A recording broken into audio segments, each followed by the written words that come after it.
Breaking చూస్తున్నాం. BC రిజర్వేషన్ల విచారణను తెలంగాణ హైకోర్టు వాయిదా వేసింది. రేపు మధ్యాహ్నం 2:15 వాయిదా వేస్తూ ఆదేశాలు జారీ చేసింది. పిటిషన్ల తరఫు వాదనల అనంతరం ప్రభుత్వం తరఫు న్యాయవాది అభిషేక్ మను సింఘ్వి వాదనలు వినిపించారు. రేపు మరికొన్ని వాదనలు వినిపిస్తామని పేర్కొన్నారు. నామినేషన్లు వేయకుండా స్టే ఇవ్వాలని పిటిషనర్లు కోరగా స్టే విధించేందుకు హైకోర్టు నిరాకరించింది. ఇదే అంశానికి సంబంధించి పూర్తి అప్డేట్స్ అందించేందుకు మా ప్రతినిధి హరీష్ మనకి లైవ్లో సిద్ధంగా ఉన్నారు. హరీష్, చెప్పండి, పూర్తి అప్డేట్స్ ఏంటి? రాజశేఖర్, హైకోర్టులో సంబంధించి కూడా బీసీ రిజర్వేషన్ బిల్లు పైన వాదోపవాదనలు జరిగాయి. సుదీర్ఘంగా 5 గంటల పాటు వాదోపవాదాలు జరిగాయి. పిటిషన్ తరఫు న్యాయవాది సంబంధించి కూడా స్థానిక సంస్థల ఎన్నికలకు రేపు షెడ్యూల్ వెలువల నుండి షెడ్యూల్కి సంబంధించి కూడా స్టే విధించాలని కూడా కోరడం జరిగింది. దీనికి సంబంధించి కూడా హైకోర్టు న్యాయమూర్తికి సంబంధించి కూడా స్టే విధించడం కోరడం. రేపు సంబంధించి ఎన్నికల షెడ్యూల్కి సంబంధించి కూడా యథావిధిగా విడుదల కాబోతుంది. ఇక రేపు 2:15 సంబంధించి కూడా మరోసారి ఇంకా ఇంప్లీడ్కి సంబంధించిన వాదనలు కావచ్చు. ఇంకా మరో అభిషేక్ సంఘి రాష్ట్ర ప్రభుత్వాల తరఫున కూడా వాదనలు వినిపిస్తున్నారు. ఆయనకు సంబంధించిన వాదనలు ఈ రోజు కూడా వినిపించడం జరిగింది. మరికొన్ని వాదనలకు సంబంధించి కూడా రేపు వినిపిస్తామని చెప్పింది. కాబట్టి రేపు మధ్యాహ్నానికి సంబంధించి హైకోర్టు ఈ రోజు సంబంధించి కూడా వాయిదా వేసిన నేపథ్యం అయితే కనిపిస్తుంది. ఇప్పటికే ఏదైతే పిటిషనర్ తరఫు సంబంధించిన న్యాయవాదులను ఎన్నికలకు సంబంధించి కూడా నోటిఫికేషన్ స్టే విధించాలని కోరడం జరిగిన నేపథ్యం అయితే ఉన్నది. కాబట్టి ఇంకా దానికి సంబంధించి కూడా స్టే విధించడం కుదరదు అన్నట్టు కూడా చెప్పిన నేపథ్యం ఉన్నది. కాబట్టి మొత్తంగా రేపు ఏదైతే 2:15 సంబంధించి కూడా మరోసారి వాదనలు వినిపించే నేపథ్యం ఉన్నది. ప్రభుత్వం తరఫున ఈ రోజు అభిషేక్ సింఘ్కి సంబంధించి కూడా వాదనలు వినిపించి బీసీ రిజర్వేషన్ బిల్లుకు సంబంధించి కూడా అన్ని పార్టీలు శాసనసభలో ఆమోదం తెలిపాయి.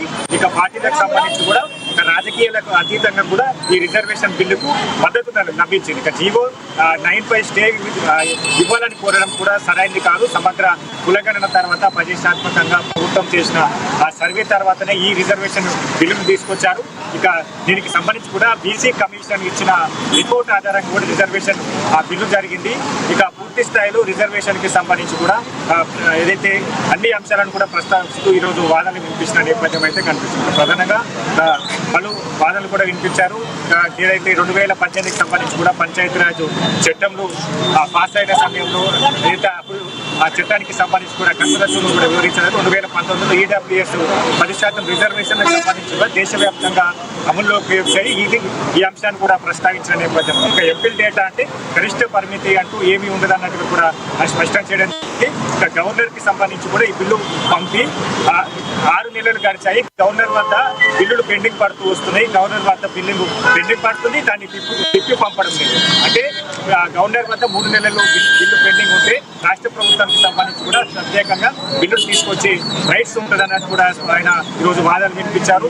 దాంతో పాటుగా బీసీ రిజర్వేషన్ సమయంలో గవర్నర్ ఇలాగే వ్యవహరించారు. వారి చర్యల వల్ల కూడా రాష్ట్ర ప్రభుత్వాలకు సంబంధించి కూడా ప్రజల ఆకాంక్షలను నెరవేర్చలేకపోతుంది. ఇక ఏదైతే న్యాయమూర్తికి సంబంధించి కూడా ఇక రాష్ట్ర ప్రభుత్వానికి సంబంధించిన అన్ని అంశాలను కూడా ఈ రిజర్వేషన్ బిల్లుకు సంబంధించి కూడా ఏ విధంగా ప్రతిష్టాత్మకంగా తీసుకొచ్చింది. గవర్నర్ వద్ద ఉన్న కావచ్చు, శాసనసభలో అన్ని పార్టీలకు సంబంధించిన మద్దతు కావచ్చు. ఇక బిల్లుకు సంబంధించి ఆ బిల్లును వ్యతిరేకిస్తున్నారు, కానీ ఆ చట్ట సవరణకు సంబంధించి కూడా వ్యతిరేకించారంటే ఇక ఈ బిల్లుకు సంబంధించి చట్టానికి సంబంధించి కూడా అన్ని పార్టీల అప్పుడు మద్దతు ఉంటుంది. కాబట్టి దీనికి సంబంధించిన అయితే పిటిషనర్ తరఫు న్యాయవాదికి సంబంధించిన వాదన కూడా అది కరెక్ట్ సరైనది కాదన్నట్టు కూడా ఈరోజు వాదన వినిపించారు. రేపు సంబంధించి మరోసారి వాదనలు ఉండబోతున్నాయి. ఇక రేపు ఎన్నికల షెడ్యూల్కి సంబంధించి కూడా స్టే విధించలేదు. కాబట్టి యథావిధిగా ఎన్నికల షెడ్యూల్ రేపు ఉండబోతా ఉన్నది. దీనికి సంబంధించి కూడా ఇప్పటికే మరోసారి బీసీ మంత్రులంతా కూడా అడ్వకేట్ జనరల్ సుదర్శన్ రెడ్డితో భేటీ అయ్యారు. ఇక ఈ రోజుకు సంబంధించిన వాదనలన్నిటి కూడా రాష్ట్ర ప్రభుత్వానికి అనుకూలంగా ఉన్నాయి. కాబట్టి రేపు ఖచ్చితంగా బీసీ రిజర్వేషన్ బిల్లుకు సంబంధించి కూడా రాష్ట్ర ప్రభుత్వానికి అనుకూలంగా వస్తుంది. దానికి సంబంధించిన వ్యవహరించాల్సిన అంశాలు రేపు ఏ విధంగా అడ్వకేట్లు ఏదైతే ఈ బీసీ రిజర్వేషన్ బిల్లుపై రేపైన ఏ విధమైన వాదనలు వినిపించాలని కూడా అడ్వకేట్ జనరల్ సంబంధించిన సలహాలు సూచనలు కూడా తీసుకున్న నేపథ్యం ఉంది. ఇక మరోవైపు ఇప్పటికే బీసీ మంత్రులంతా కూడా సమావేశమయ్యారు. ఇక రేపు కాంగ్రెస్ కు సంబంధించి కూడా స్థానిక సంస్థల జెడ్పీటీసీ, ఎంపీటీసీ ఎన్నికల షెడ్యూల్ రాబోతుంది. కాబట్టి నామినేషన్లకు సిద్ధమవుతా ఉన్నది. ఇప్పటికే డీసీసీలకు సంబంధించి కూడా వాళ్ళకు ఆదేశాలు వెళ్ళాయి. పీసీసీ నుంచి కూడా నామినేషన్లకు సిద్ధంగా ఉండండి. ఎంపీటీసీ జెడ్పీటీసీ ఎన్నికలకు సంబంధించి కూడా రేపు నామినేషన్ వేయాలని కూడా సూచిస్తా ఉన్నారు.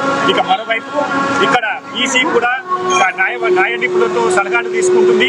ఎన్నికల షెడ్యూల్కి సంబంధించి ఈ రోజు హైకోర్టు ఇచ్చిన తీర్పుకు సంబంధించిన అన్ని అంశాలను న్యాయ సలహాలు తీసుకుంటున్నది. ఎన్నికల షెడ్యూల్ విడుదల చేసేందుకు ఈసీకి సంబంధించిన కసరత్తు జరుగుతుంది. మొత్తంగా ఇక్కడ ఎన్నికలకు కాంగ్రెస్ రెడీ అవుతా ఉన్నది. రేపు మరోసారి వాదనలు ఉన్నాయి. రేపు మధ్యాహ్నం తర్వాత మరోసారి అభిషేక్ సంఘవి వాదనలు వినిపిస్తారు. తన దగ్గర ఉన్న ఆధారాలకు సంబంధించి కూడా రేపు ప్రస్తావించే అవకాశం అయితే కనిపిస్తూ ఉన్నది. కాబట్టి ఇంకా ఉదయం నుంచి కూడా ఒక సెన్సేషన్ క్రియేట్ చేసింది, ఆసక్తిని క్రియేట్ చేసింది. అసలు ఏం జరుగుతూ ఉన్నది, బీసీ రిజర్వేషన్ బిల్లుకు సంబంధించి కూడా హైకోర్టు ఆమోదిస్తుందా లేదా తిరస్కరిస్తుందా దానిపైన కూడా ఒక సస్పెన్షన్ క్రియేట్ అవుతూ వస్తుంది. ఇక అయితే పిటిషనర్ తరఫు వాదనలు విన్న తర్వాత ఇక్కడ ఏదైతే ప్రభుత్వం తరఫు వాదనలు విన్నారు. ఇంకా రేపు 32 మంది కాంగ్రెస్ ఏదైతే దీనికి డిక్లేయర్స్ బీసీ బిల్లుకు అనుకూలంగా మేము మద్దతు ఇస్తామన్నట్టుగా కూడా 32 మంది ఇన్స్టిట్యూట్ పిటిషన్ వేశారు. వాళ్ళ వాదనలు కూడా రేపు వినబోతా ఉన్నారు. అభిషేక్ సింఘ్వికి సంబంధించి కూడా మరికొన్ని అంశాలు ప్రస్తావిస్తూ ఇతర కోర్టుల తీర్పులు, ఇతర చట్ట సవరణలకు సంబంధించి రాష్ట్ర ప్రభుత్వాలు ఏ విధమైన అధికారాలు కలిగి ఉంటాయి, వీటి గవర్నర్ వద్ద పెండింగ్ బిల్లులు ఉంటే వాటిని 3-6 నెలల వరకు పెండింగ్ పెడితే ఎట్లాంటి సవరణ చేసుకోవచ్చు, ఆ సవరణలకు రాష్ట్ర ప్రభుత్వానికి ఎలాంటి అనుమతులు ఉంటాయి, వీటన్నిటికి సంబంధించి కూడా రేపు వివరిస్తాను, రేపు వాదిస్తానని చెప్పారు. కాబట్టి రేపు మధ్యాహ్నానికి వాయిదా వేశారు. రేపు స్థానిక సంస్థల ఎన్నికలకు సంబంధించి కూడా లైవ్ క్లియర్ అయిందని చెప్పొచ్చు. హైకోర్టు సంబంధించి కూడా పిటిషనర్ తరఫు వాదన కూడా తిరస్కరించింది. రేపు నామినేషన్లకు సంబంధించి కూడా స్టే విధించమని కూడా చెప్పడం జరిగింది. Right, thanks for updates Harish.